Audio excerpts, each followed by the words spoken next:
আরে রোমান্টিক খবর, আজকে দুপুরে 1টার সময় অন্নপূর্ণা ভান্ডারের টাকা ছাড়লো। কি বললেন মুখ্যমন্ত্রী? নিজে ভিডিওটা মনোযোগ সহকারে দেখুন। আমরা বেলা 1টার সময় আজকে টাকা ট্রান্সফার করলাম 1,92,92,378 জনকে। আজকে রাত্রি 12টা পর্যন্ত বাকিরাও পোর্টাল আপলোড হতে হতে তাদের অ্যাকাউন্টেও টাকা ঢুকতে শুরু করবে। আলোচনা হয়েছে 12 পৃষ্ঠার ফর্ম, অ্যাকচুয়ালি 4টে পৃষ্ঠা ছাড়া ফিল আপ করা ছিল না, আর একবার আপনি ফিল আপ করে দিয়েছেন, একেবারে পোর্টালে আপলোড হয়ে গেছে। ভারত সরকার, পশ্চিমবঙ্গ সরকারের আরো অসংখ্য স্কিমে আপনি সুযোগ পাবেন। আপনাকে আর দ্বিতীয়বার ফর্ম ফিল আপ করতে হবে না। যত পুরনো ঘটনা আছে আপনারা বিচার পাননি, অভিযোগ করুন, বিচারও পাবেন। অভিযুক্ত জেলেও যাবে, অভিযুক্তর সম্পত্তি বাজেয়াপ্ত হবে। আগামীকাল 2 তারিখ পশ্চিমবঙ্গের সব থানাতে মহিলা ডেস্ক চালু হচ্ছে। প্রতি মহকুমায় একটি মহিলা পুলিশ স্টেশন, প্রতি থানায় মহিলা হেল্প ডেস্ক, মহিলা পুলিশ আধিকারিকদের নিয়ে দুর্গা স্কোয়াড, এবং আগামী দিনে পুলিশে 2টো ব্যাটালিয়ন রানী শিরোমণি এবং মাতঙ্গিনী হাজরার নামে আমরা বাজেটে ঘোষণা করেছি। আমরা সেটা করব। মহিলা পুলিশের 2টি ব্যাটালিয়ন আপনাদের জন্য তৈরি হবে। আমরা প্রসূতি মায়েদের জন্য 102 নাম্বার যুক্ত 200টি অ্যাম্বুলেন্স উদ্বোধন করলাম আজকে। আগামী মহালয়াতে দুর্গাপূজার আগে মাতৃপক্ষের সূচনায় আমরা 112 চালু করতে চলেছি। প্রতি থানাতে একটি ডেডিকেটেড গাড়ি দেওয়া হবে। ওই গাড়ি আপনাদের যে কোনো অভিযোগ দ্রুততার সঙ্গে নিষ্পত্তি করবে। উত্তরপ্রদেশ, গুজরাট, মহারাষ্ট্রে থানাতে অভিযোগ এলে পুলিশ পৌঁছানোর সময় হচ্ছে 6 মিনিট। পশ্চিমবঙ্গে এই মুহূর্তে থানাতে অভিযোগ এলে পুলিশ পৌঁছানোর সময় হচ্ছে এভারেজ 3 ঘন্টা। 112 চালু হলে আশা করি দ্রুততার সঙ্গে সময় কমবে এবং আপনারা দ্রুত নিরাপত্তা পাবেন। কারা যেন বলছিলেন না যে আগের সরকারের তাই করলো, যে বরাদ্দ ছিল, এই সরকার বরাদ্দ মাত্র 1000 কোটি টাকা বাড়িয়ে অর্ধেক বেনিফিশিয়ারি করে দিয়েছে। আমরা একটা বেনিফিশিয়ারিকেও বাদ দেব না। যারা আমরা বেনিফিশিয়ারি বলি না, আমরা বলি এটা আপনার অধিকার। আজকেই আমরা 1 কোটি, ইতিমধ্যে 1,10,00,000 অ্যাকাউন্টে ঢুকিয়েছি, যার মধ্যে আমাদের তফসিলি জাতি, শিডিউল কাস্ট মা বোন দিদি রয়েছেন 26,63,555 জন। আমাদের মূলবাসী আদিবাসী মহিলা রয়েছেন 49,04,93,139, 5 কোটির কাছাকাছি, 5 লক্ষের কাছাকাছি। বেনিফিশিয়ারি ফ্রম হিল, পাহাড়ি এলাকা, দার্জিলিং, কালিম্পং, কার্শিয়াং, ওখানকারও আমাদের নেপালি, গোর্খা বোন এবং দিদি, তারা ইতিমধ্যে অ্যাকাউন্টে পেয়ে গেছেন 1,22,628 জন। আমরা লক্ষ্মী ভান্ডারের যে 2 কোটির কাছাকাছি লাস্ট অ্যাকাউন্টে গেছিল, আমরা যখন সার্ভে করলাম আমরা দেখলাম 27 লক্ষ এমন লোকের, মহিলার নাম আছে যারা ভারতীয় নন বা ভোটার লিস্টে নাম নেই। এক্ষেত্রে কিভাবে মৃত ব্যক্তির নাম আছে, এখানে থাকে না এমন লোকের নাম আছে, 3 জায়গায় ভোটার লিস্টে নাম ছিল, 3 জায়গায় টাকা অ্যাকাউন্টে ঢুকছিল, এমন লোকের নাম আছে। আমরা এই লোকেদের নাম কেটেছি, কারণ সরকারের টাকা ভারতীয় ছাড়া অন্য কেউ পেতে পারে না, কোনো অভারতীয় পেতে পারে না। আমরা এই ক্ষেত্রে ছাড় দিয়েছি। যারা বাংলাদেশ থেকে শরণার্থী হিসেবে এসেছেন, সিএএ আবেদন করেছেন, তাদের ক্ষেত্রে আমরা যতক্ষণ না সিএএ নিষ্পত্তি হচ্ছে তাদের এই সামাজিক ভাতা চালু থাকবে, আটকানো হবে না। শুধু তাই নয়, প্রশ্ন তুলতে পারেন এরা তো মূলত হিন্দু। আমরা সেক্ষেত্রে আমাদের লোক ধর্ম পালন করেছি। যারা ট্রাইব্যুনালে অ্যাডজুডিকেট হয়ে ট্রাইব্যুনালে আবেদন করেছিলেন, তাদেরকেও আমরা যতক্ষণ না ট্রাইব্যুনালে তাদের বাতিল বলে ঘোষণা করছে তাদের এই ভাতা চালু রাখার সিদ্ধান্ত গ্রহণ করেছি। এতে কি কোথাও ভুল হয়েছে? আপনি ভারতীয়, দেশ আপনার প্রথম। আপনি সরকারি এক্সচেকারের টাকা, ট্যাক্সের টাকা কোনো অভারতীয়কে দিতে পারেন না। আপনি বলুন, আগের সরকার যা বললো মহিলাদের জন্য চালু করেছিলেন তাই করলো।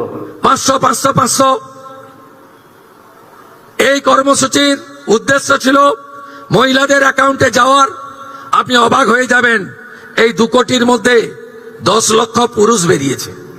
দেখুন না কত ধরনের বলুন আমার মা বোনেরা, দিদিরা, কিছু কি করলো। লক্ষ্মীর ভান্ডারের নামের টাকা কি পুরুষের অ্যাকাউন্টে যাওয়া উচিত? তাই ছাড়াই বাছাইয়ের প্রয়োজন ছিল।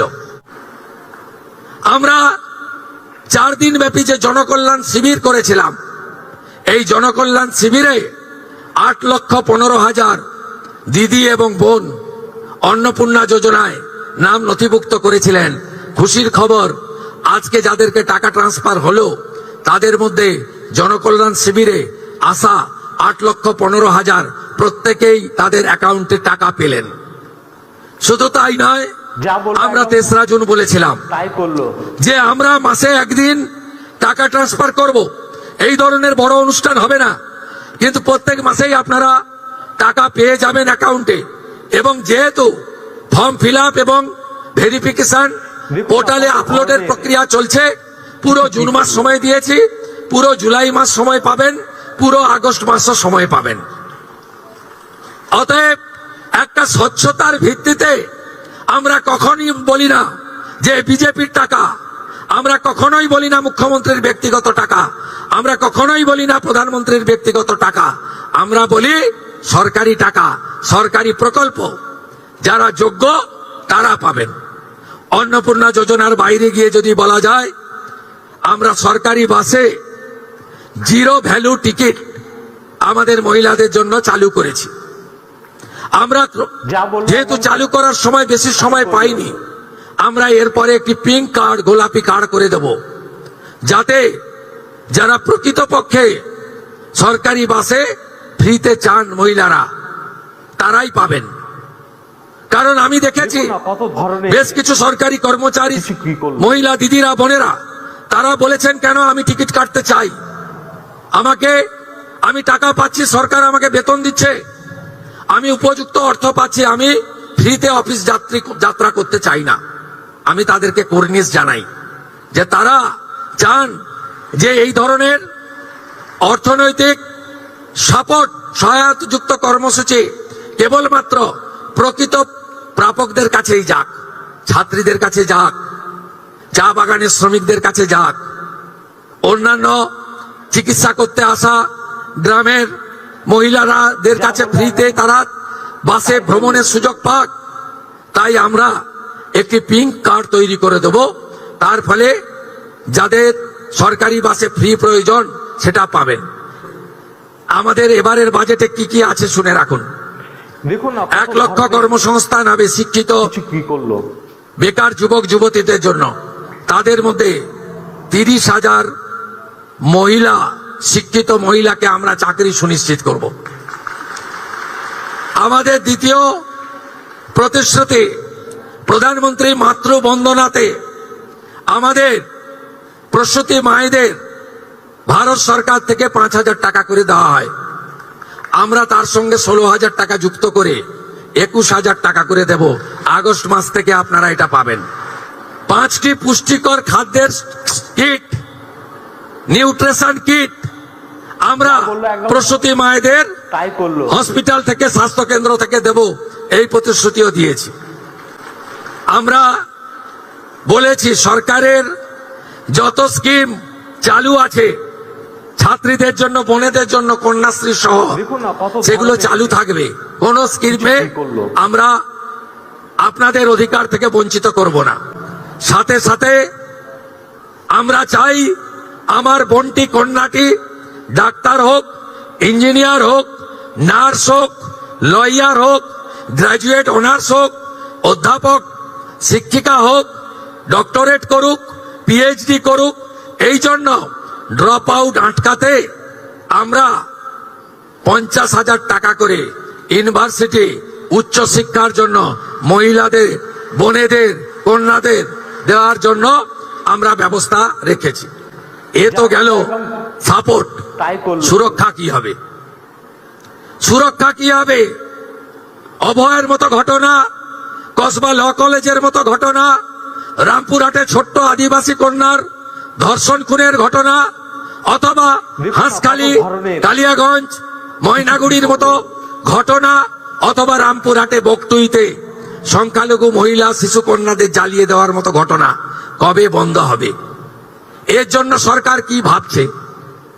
প্রথম ভাবনা, ক্যাবিনেটে নারী সুরক্ষার জন্য এবং বিগত দিনে যত অত্যাচার হয়েছে, পাঁচটিক, কামদুনি, যেখানে যেখানে বিচার পাননি, আপনাদের জন্য নারী সুরক্ষা কমিশন তৈরি করা হয়েছে।